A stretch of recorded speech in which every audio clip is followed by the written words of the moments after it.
Anong pinagagawa nitong si Beatrice? Kinunan po niya ng video yung kinakasama ko. Sabi ko sa kinakasama ko na kailangan malaman natin kung sino talaga ang gumawa. Kasi cellphone lang daw nakita niya dun sa loob. So, nung naliligo po si Ma'am Emily, sino po sa palagay nyo ang naroroon pa bukod sa kanya? Si Beatrice po, sir, kasi bawat maliligo siya, sumisingit si Beatrice, ay saglit lang, iihi ako muna. Yun ang kwento sa akin. Ngayon, nung sinabi ko na mag-usap kayo ni Beatrice, tanungin mo, pasikot-sikutin mo yung tanong kung talagang aamin ba siya. Ngayon, sir, umamin siya na, inaamin ko yung Emily, ako gumawa ako ng video, pero nilagay ko lang yung cellphone ko. Di ko alam na kusa na palang nagbibideo. Di sinabi ko, saan Kalokohan yun? Oo nga, sir. Pwede niyo sabihin yun sa kindergarten. Kahit walang pinag-aralan, sir, pwede niya sabihin yun eh. Siguro kahit na yung pusang gala, hindi maniniwala sa kanya. Ma'am Emily, magandang hapon. So, umamin na po sa inyo si Beatrice. Umamin po siya, sir. May isang video sang nakuha sa akin pero hindi niya po alam kung bakit nakuha niya yung video sa akin. Hindi, sabi-sabi lang niya po yun, sinadya niya po yun. Bakit po sa palagay niyo ginawa niya yun? At pagkatapos, siya po mismo nagpo-post sa social media ngayon, pinapakalat niya po yung eksenang yun na kayo po'y naliligo, hubot-hubad? Binigay niya po dun sa lalaki. Bakit niya po binigay sa lalaki? Ewan ko kung anong meron silang dalawa kasi ang alam ko po yung lalaki may galit sa akin kasi po sinumbong ko sa nanay ng amo ko. Anong pangalan po ng lalaki? Kasi malamang kasabwat yung lalaki, baka yung lalaki nag-utos, so pwede natin isama yung lalaki sa pagsampa ng kaso. Si Ibrahim po. Pilipino din po itong si Ibrahim? Hindi po, sir. Sa Egypt po siya ngayon, nakakancel na po siya dito sa Qatar kasi pinaalis na po siya ng amo kong Yun lang. nanay ng amo ko. Egyptian pala to. Tumakbo lang to ng Egypt. Wala na tayo. Goodbye na. Kumakalat na po yung picture nyo ngayon. Yung video. Kumakalat na po dito sa loob ng area ng amo ko sa mga lalaki po, sa mga driver, tapos sa ibang tauhan ng amo ko. Andito na po yung mga video sa ibang katulong na kapwa ko rin Pilipina, nakakita na po ng video. Magandang hapon po, Ma'am Beatrice. Good morning po. Ma'am Beatrice, ito pong si Ma'am Emily Amparo, ang kanya pong inireklamo, yung pong pagkuha nyo po ng video habang siya po'y naliligo at ngayon po'y kumakalat na sa social media at kayo po'y pwede mapadeport namin at mapakasuhan at makulong dito sa Pilipinas dahil dyan. Wala po akong alam na kinuhaan sa kanya. Takot ako maggawa ng ganyan. Bakit po ba naman gagawin sa kanya yan? Hindi mo alam na may record ka sa akin na umamin ka may na isang video ka? Emily, sabi ko sa'yo, baka lang nakuha Anong mo, baka? nakalimutan ko sa Pakinggan mo banyo. yung record mo dito sa akin, din. Huwag ka magsabi na baka. Sinabi mo, inamin mo, may isang video ka. Emily, wala akong alam na ginawa dyan. Wala. Wala kang alam ginawa. Sinungaling mo. Nagsuri lang ako. Nasabi ko, baka lang. Baka, pakinggan mo yung record mo. Huwag ka magsabi na Sandali, ma'am, huwag kayo Sinabi mo magsabay-sabay. na may Excuse me. Ito lang po ang tatanungin ko sa inyo, Beatrice. Doon po sa paliguan, yan po ba'y communal? Ibig sabihin, lahat ho pwedeng gumamit yan, maging babae, lalaki, o yan exclusive lamang, pambabae yung paliguan na yan? Exclusive lang po sa mga babae. Kaso lang, yung banyo na yan, maraming nag-ano ng mga lalaki sa labas. May mga lalaki sa labas, ano yung sabihin po noon? Yung mga nagtatrabaho po, yung mga tagaluto, maraming tao yun doon sa labas yung oras na yun, Ramadan. Okay, sige, granting, pwede, sabi mo, kasi may mga lalaki sa labas at during Ramadan, nandun sila sa labas, nakapalibot. Ang tanong ko, bakit ho kayo nag-apologize kay Emily? Sabi niya kasi, yung tawagan ko, nakalimutan ko doon sa banyo. Sabi ko, baka lang nung nakalimutan ko, naka-open yung video. Tinanong ko po siya, kung naka-open at tininan niya, hindi naman daw. Kung naka-open ang video at nakahiga po yung cellphone, siyempre kung naiwan mo, di nakahiga ang cellphone, maliban na lang kung ipinatayo mo at nakaanggulo sa may shower. So kung yan ay talagang naiwan lang at nakabukas yung video, ang makukunan dapat ng video ay bubong. So ibig sabihin, sinadya talagang kunan habang naliligo si Emily. Ang tanong ngayon, bakit tuwing naliligo po si Ma'am Emily, tiyempo naman, ikaw ay sumisingit at pumapasok doon dahil kesyo ikaw ay naihina. Bakit ganon? Hindi po. Isang beses lang yun po. Emily, ilang beses sumabay sa'yo si Beatrice habang naliligo po kayo? Tuwing kasi pag naliligo ako sa umaga, sir, yung Ramadan na time, sasabihin niya yan na, ihi mo na ako, o inahayaan ko siya. Tapos naman sa gabi naman, tama na pagdating ng gabi, alas 11, pagkatapos na namin dito, siya na naman, sabi niya, ihi daw muna siya, inahayaan ko. Kasi pag gabi ako nauuna maghuhugas, sa umaga naman, sila yung nauuna, ako nauli. Tama-tama, sa umaga, yun ang kinunan ako ng video, sa gabi na maghuhugas na ako. Okay, pero ma'am, tanong ko po, Ma'am Emily, sandali. Kapag naliligo kayo, nasa loob ba siya ng banyo? Hindi, pag pag naliligo na ako, sir, di wala na siya, sir. Di lalabas na siya. So ngayon, ibig sabihin, merong video na nakapwesto na ang anggulo ay nakatutok papunta doon sa shower. Opo, sir. Doon sa plastic na dilaw nakalagay yung cellphone. Binutasan niya pa mismo para lang doon na makatutok yung camera sa akin. So ibig sabihin, yung pong mga nasa labas, hindi po pwede magplanta noon kasi sila ay nasa labas. So ang nagplanta niyan ay yung mga taong nasa loob, tulad halimbawa ni Beatrice, dahil labas-pasok siya sa banyo at may paplanta niya Opo. doon sa plastic na container tulad sinabi nyo. Opo, sa plastic. Okay, ang tanong ko ngayon, Ma'am Emily, yung bang mga kalalakihan na sinasabi kanina ni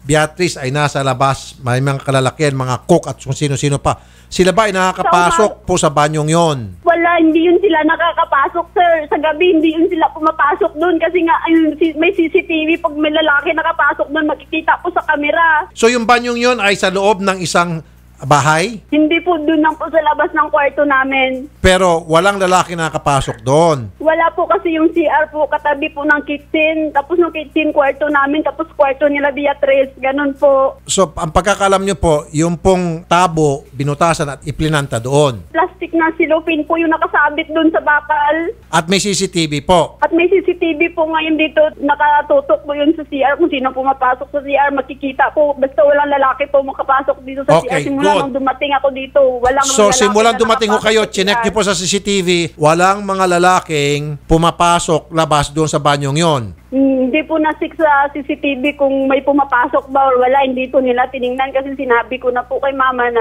mama, ganito yung nangyari sa akin. Sabi niya, sinong gumawa sa'yo? Sabi ko po, si Beatrice. Sabi niya, ayaan na lang daw.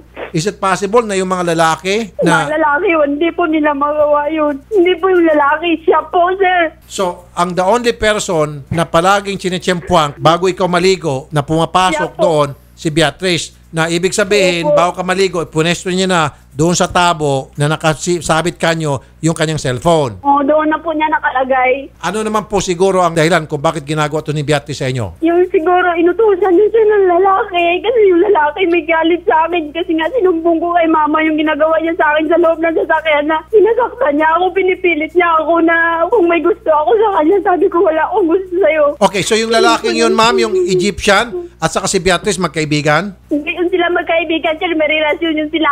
May relasyon sila. Okay. Sabihin niya na- Beatrice, paimbestigahan po namin yan at malalaman po kung saan yung source ng kumakalat na video na yan at kapag napatunayan, yan po ay galing sa inyo, kayo po ipapadeport namin at pagdating dito, kayo po ipakukulong namin. Sir, wala akong alam talaga dyan. Bakit ginaganyan ako ni Emily? Yung isang beses lang na yun, nakalimutan ko talaga yung cellphone ko doon. Ma'am, yung ganong klaseng palusot, maging pusang gala, hindi maniniwala sa inyo. Hindi pwedeng iniwan mo yung cellphone mo dyan at naka-on yung video at yung video ay nahagip na lang itong si Emily habang naliligo. Hindi, ma'am. Ibig sabihin, talagang yung video ipunesto doon sa tabo at itinurn on at na-shoot doon sa butas yung camera para hagip na hagip habang naliligo si Emily. Ma'am naman, hindi pwedeng iniwan mo lang dyan, nakalimutan mo, nakaturn on pala yung video. That is Ma'am, guilty ka, ma'am, kung akong Sir. tatanungin. Emily, papadeport natin to si Beatrice. Yan yung gusto ko, sir. Gusto ko siyang kasuhan.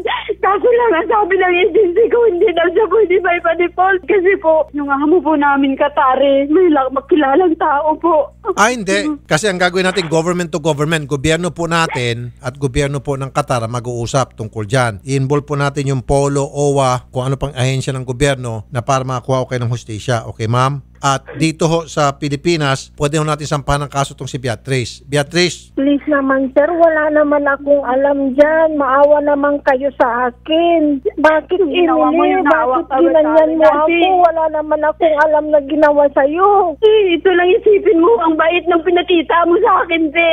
Kaya nga, wala naman tayong pinagawa yan at wala naman akong Wala nga tayong pinagawa. Yun nga, ang sakit eh. Wala tayong pinagawa yan. Napatunayan nyo ba Ginawa na mo sa galing akin sa yun. akin yung galing sa tawagan ko yung video na yan? alam mo, Ma'am Beatrice, yung lang statement mo na baka yung video ko, naiwan ko doon at naka-on at nakunang ka, doon pa lamang, ma'am, halatang halata na meron kang kinalaman. Kasi ma'am, hindi pwedeng yung cellphone mo, iniwan mo na naka-video at syempo naman, napaka-big coincidence na na-shoot mo sa tabo at yung tabo na may butas, nakukunan itong naliligong si Emily Amparo. Ibig sabihin, sinadya po yun. Hindi pwedeng sabihin na hindi sinasadya. Kasi ang sinasabi mo, baka hindi mo sinasadya, naiwan mo yung cellphone mo doon na naka-on, kaya nakunan siya na naliligo. Hindi po. Talagang naiwan ko po. Hindi ko naman inopen yun. Basta tinuslong ko lang doon. Anyway, maggagawa po ng investigasyon ang ating mga kinaukulan dito, ma'am, at magkaalamanan. Unang-una, madidetermina yan kung sino ho talaga ang nag-upload. Okay, sir, may gusto kong sabihin? Sir, ayaw na lang talaga kami yan. Sinungaling po talaga, sir. Nung nag-usap po sila sa cellphone, sabi ko kay Emily na i-record mo para kung sakaling aamin siya, may ano tayo. Sige, meron pong pag-amin. Mayroon, sir. Mayroon po siya pag-amin. Inamin po niya na yung isang video sa kanya, pero yung iba, hindi na daw sa kanya, sir.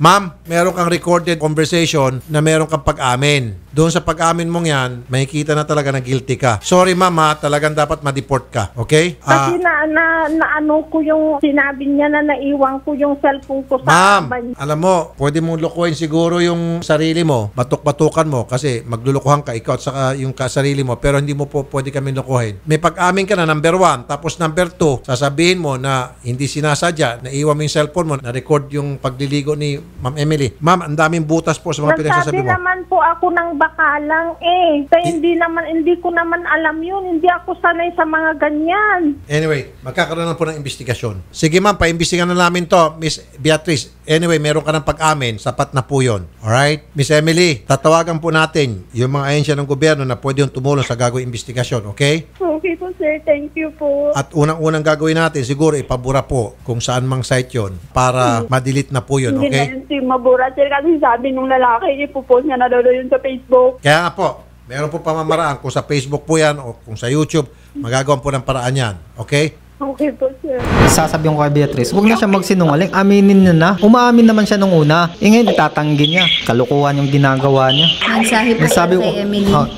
sabi ma, umiwas ka lang dyan. Di ako na ano dyan sa video na yan. Wala importante sa akin yan. Basta importante sa akin, mahal kita eh. Kaya, bahala na, kahit ang tingin. O yun ma'am, ano pong masasabi niyo po kay sir? Salamat din sa tulong mo. Kahit paano hindi mo ko pinabayaan. Nandyan ka pa rin. I love you, ma. Okay. Sige